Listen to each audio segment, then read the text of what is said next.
Europe 1. On allume la télé, Eva Rock. Nouveau documentaire politique, c'est ce soir, c'est sur France 3. Et nous partons sur les traces d'Édouard Philippe. Oui, mais alors Édouard Philippe qui n'est pas encore Premier ministre, c'est Édouard Philippe qui est conseiller d'Alain Juppé.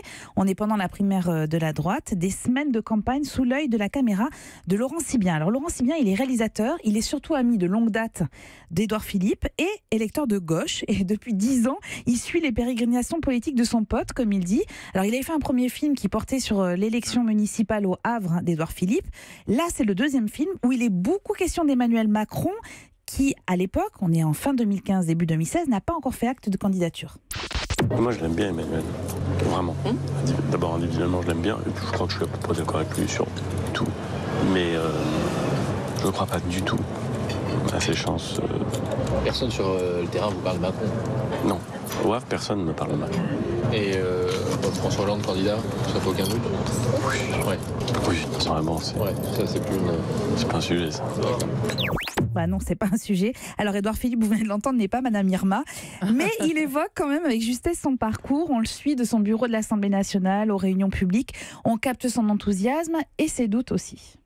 L'avantage quand on est un élu portuaire, c'est qu'on a l'habitude de démarrer. Enfin, l'élu portuaire du nord de la France, c'est qu'on a l'habitude de démarrer. Parfois de monter, parfois de descendre. J'ai connu la marée descendante en 2004, où en effet, j'avais plus aucun coup de fil. Ce qui ne me dérangeait pas plus que ça d'ailleurs. Et je constate qu'aujourd'hui, la marée est plutôt montante. J'ai beaucoup de coups de fil. C'est pas dérangeant non plus d'ailleurs, mais faut le savoir. Elle redescendra. Alors, vous entendrez quelques phrases assassines, notamment contre Laurent Wauquiez. Il y a beaucoup d'humour, il y a aussi des agacements parce qu'il sent au fur et à mesure de la primaire qu'ils vont perdre et c'est pas très agréable. Alors, cette plongée a posteriori dans son quotidien politique, elle est plutôt étonnante. Elle est drôle parfois. Quant à la proximité avec le réalisateur, en fait, elle permet surtout de poser des questions sans calcul.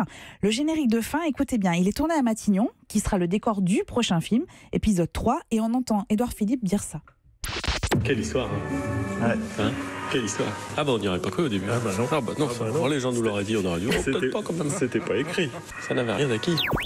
Bah non, c'était pas écrit. En revanche, c'est à voir. Ça s'appelle Édouard, mon pote de droite, et c'est sur France 3 à 22h30. C'est croustillant. Franchement, si vous aimez les documentaires politiques, ça a l'air en tout cas. C'est très agréable à regarder. Bon, Voilà. bah voilà, on sait ce qu'on fait ce soir du coup. C'est rare d'avoir des supporters d'Alain Juppé aussi drôles. Hein. Ah oui, c'est sûr, c'est sûr. Mais c'est bien parce qu'on le voit changer par rapport aussi en termes de communication, puis sa relation avec les journalistes qui change énormément du début de la campagne primaire jusqu'à Matignon.